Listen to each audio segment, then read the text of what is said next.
এখন সন্ধে 7টার মতো বাজে। যাচ্ছি সাঁই বাবার মন্দিরে, যেখানে আছে একটি সোনার রথ আর আছে সোনার সাঁই বাবার মূর্তি।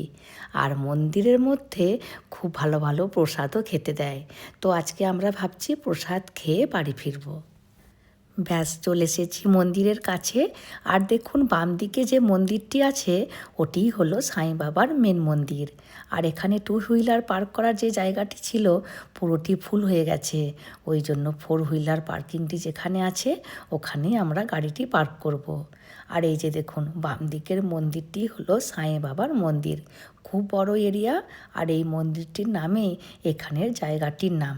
আর এই জায়গাটির নাম হলো সাঁই বাবা কলোনি।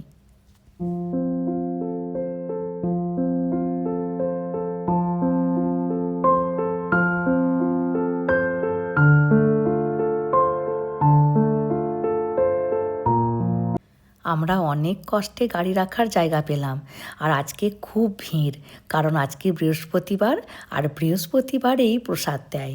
আর এই বৃহস্পতিবারেই সোনার রথটিও বের করে। ওই জন্য আজকের দিনে মানুষজন বেশি আসে। আর এখন আমরা প্রসাদ খাবার জন্য লাইন দিয়েছি, কারণ রথ বের হতে দেরি আছে। ওই জন্য ভাবলাম আগে প্রসাদটা খেয়ে নিই, তারপরে ঠাকুর দর্শন করব। আর এখানে সবাই এমনই করে। যাই হোক, দেখুন খাবারের হলটি কত বড়। জানেন এখানে ছোট বড় প্রায় সব মন্দিরে এরকম একটি করে খাবারের জায়গা করা থাকে। আর দেখুন কত মানুষ এসেছে প্রসাদ খেতে। আর এদিকে আমরাও প্রসাদ পেয়ে গেছি। প্রসাদে আছে মুগ সেদ্ধ নারকেল দিয়ে, আর সাম্বার রাইস, আর সুজির হালুয়া, মিষ্টি যাই বলুন না কেন, খেতে কিন্তু ভালোই হয়েছে।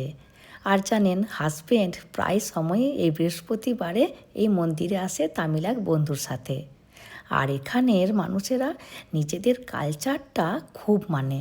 এখানে ছোট বড় গরিব বড়লোক সেলিব্রিটি সবাই মন্দিরে যায়, বসে প্রসাদ খায়। আর নিজেদের কালচারটা কখনো এরা ভুলে না। আর এখানের মানুষেরা কেমনভাবে মন্দিরে যায় জানেন? যারা স্কুলে পড়ে বড় হয়ে গেছে তারা তাদের বন্ধু বান্ধবদের সাথে বাড়ি ফেরার পথে মন্দিরে চলে যায়, ঠাকুর দর্শন করে বাড়ি আসে। ঠিক তেমন যারা কলেজে পড়ে তারাও ঠিক এমনভাবে বন্ধু বান্ধবদের সাথে মন্দিরে চলে যায়। আবার যারা কাজ করে অফিস যায় তারাও ঠিক টাইম বের করে মন্দিরে যায়। মানে বলতে চাইছি যে যার মতো সময় বের করে মন্দিরে যায়। ঘরের গৃহবধূরা তারাও নিজেদের মতো সময় বের করে একাই চলে যায় মন্দিরে। তবে এরা যেদিনে ননভেজ খাবে সেই দিনে মন্দিরের ত্রিসীমানায় পা দেবে না, বাকি কোনো নিয়মকানুন নেই। আর আমাদের দেশে বেশিরভাগ মেয়েরা মন্দিরে যায়, পুজো দেয়, কিন্তু এখানে ছেলে মেয়েরা সবাই মন্দিরে যায়। যাই হোক, আমাদের সব ঠাকুরের দর্শন হয়ে গেছে। আর দেখুন এতক্ষণে সোনার রথটি বের করছে। আর দেখুন রথের সামনে যারা লাইন দিয়ে দাঁড়িয়ে আছে এনারাই সোনার রথ সহ ঠাকুরের মূর্তিটিকে দান করেছে। ওই জন্য এনাদের পুরো ফ্যামিলিটি রথটি টানবে, বাকি অন্যদের রথ টানার অনুমতি নেই, শুধু দূর থেকে রথটিকে দর্শন করতে পারবে। আর এই যে দেখুন পিওর সোনার সাঁই বাবার মূর্তি, আর রথটিতে সোনার পাত বসানো আছে।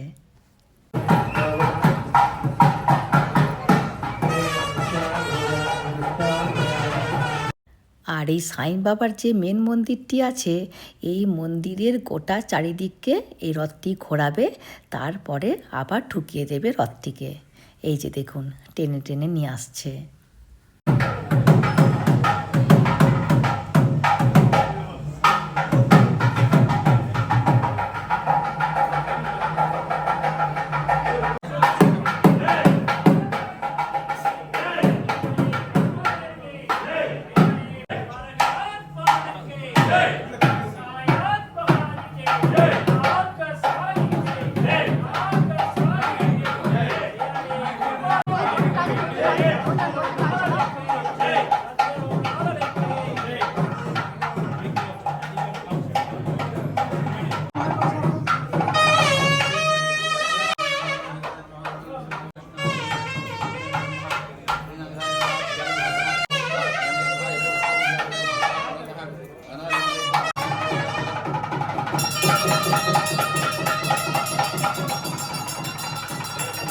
महाराज के जय, साईनाथ महाराज के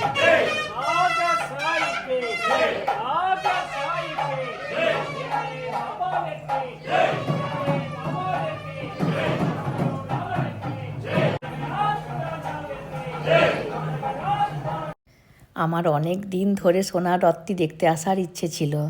যাই হোক, দেখাও হয়ে গেল, আবার প্রসাদও খাওয়া হলো। খুব ভালো লাগলো। আর এমনিতেই মন্দিরে আসলে ঠাকুর দর্শন করলে সবার মন ভালো হয়ে যায়। আর ছেলে মেয়েদেরকে নিয়ে আসিনি, আমরা দুজনেই এসেছি, কারণ ওদের এখন হাফ ইয়ারলি পরীক্ষা চলছে, ওই জন্য নিয়ে আসিনি। যাই হোক, চলুন, আমিও ভিডিওটি আজকের মতো এখানেই শেষ করছি। চলে আসবো পরের ভিডিওতে। হাসি খুশি থাকবেন, সবাইকে হাসি খুশি রাখবেন। আর যদি ভিডিওটি ভালো লাগে please like, comment and share করে দেবেন। আর অতি অবশ্যই সাবস্ক্রাইব করে দেবেন। Thank you.